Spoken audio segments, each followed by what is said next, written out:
Ladies and gentlemen, you are certainly welcome back to the channel. Keith here from Commander Hoops. If this is your first time viewing the channel, please do like and subscribe.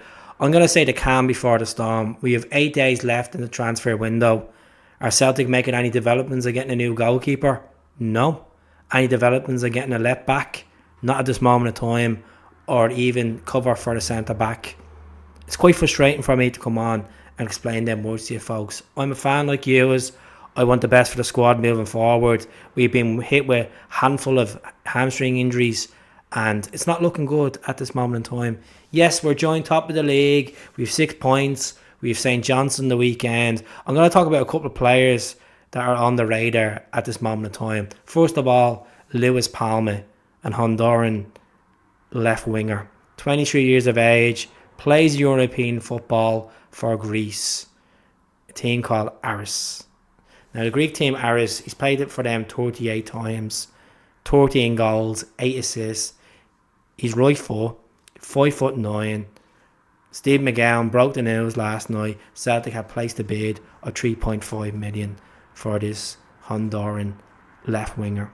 Now, the last time we had a Honduran at the club was Emilio Izaguirre. What a player. Great times with Emilio. Love the guy to bits. Are we serious about getting another winger? We should be looking at the defensive aspect of Celtic, not the offensive. And to be honest, I'm quite disappointed that we haven't made any bold moves in the last couple of days. But at the same time, am I surprised? Not really. Peter Lawwell back at the helm. You know, it's the penny pinching tactic from the club as usual, where you get praise for the recruitment. When Andrew's here, we were ahead of the game. Since Brendan's coming in, he's had to assess the squad and we need to strengthen. He's came out and said it to the media. We need to strengthen. We should be looking at all options.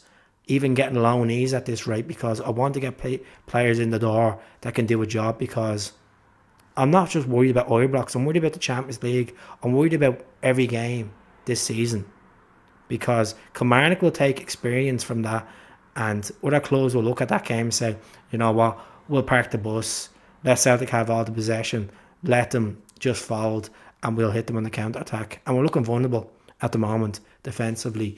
So Lewis Palma, 3.5 million, overpriced, good player, can hit a free kick. I don't think we should be looking at wingers. We should be looking at getting a centre-back in, as I said. So Kieran Tierney, he could play centre-back. He's a preferred left-back, as we know Kieran Tierney is. He's not training with Arsenal at the moment with the first team. He's been left out of the last 2 Premier League games. I think it's time Celtic should bring him home. Brendan's keeping his cards close to his chest every time he's been asked about this. He said he doesn't really want to comment on Kieran Tierney's situation. Great player for him at the time. Obviously a Scotland international. He's keeping his cards close. I think Celtic need to approach for a loan move. Now, that's my honest opinion. I know I've said this on a couple of times on the channel. If we can get it for 6 or 7 million. Yes, I had to think about it. There's not a hope we're going to get it for 6 or 7 million. We could pay 6 or 7 million for a loan move, which would be well past Celtic's agenda, because the highest transfer fee is being 9 million for Edward. So I don't know what's going to happen with this. If it's the case that Arsenal are going to stall and listen to offers, or is Celtic going to be ambitious and getting him some aspect? I'd like to see him come back. We need leadership. We all want leadership. Kieran Tierney has it. Him and Callum, we ideal. So I'm a big fan of getting Tierney back. Hopefully it happens. Him not training with Arsenal is putting that transfer in the right direction. I know Reo Hatate were interested. That interest has killed down. Newcastle were interested. That's killed down. Reports in Germany that a couple of clubs want them as well. That's killed down. Regards to Jota, let's be out straight, which is Jota isn't coming back. The latest club that's linked with Jota is Fenerbahce. Now, we obviously know Fenerbahce has been on the radar for a keeper that we were looking at, Lukovic. He hasn't signed a deal just yet, but more likely he's going there, folks. So that's the situation. Regards to Daniel Podence, the Portuguese winger that plays for Wolves, 27-year-old, that's been capped for Portugal a couple of times, valued at 12 million. There's reports that Celtic and Wolves are still negotiating a transfer fee. They want 12 million. We're not willing to go 12.5 million or 12 million, whatever they exactly asking for.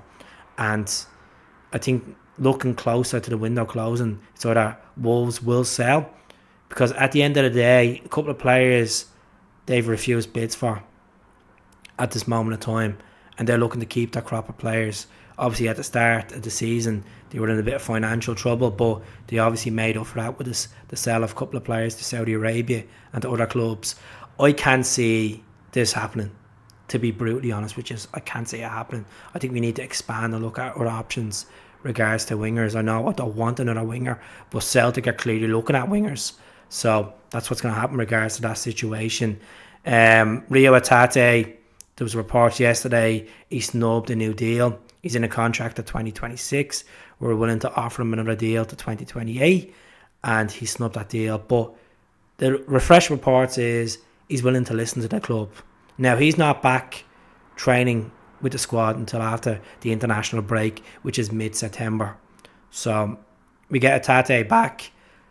If the club keep him this window and he goes in January, fair enough. If the price is right, fair enough, let him go. Let's be honest, Reo Hatate is a cracking midfielder, very technically gifted, and the way he demonstrates himself on the pitch, and the way he can hit a shot, the way he defends, he has everything as a player. And I think Brighton will be sniffing around. You know, they're going to be pushing to do well in the Europa League. So see what happens with Reo Hatate. But that's really it for me, folks. There's no other development. You know, Kieran Tierney's been a lot light on him. There's been a lot of light on this guy.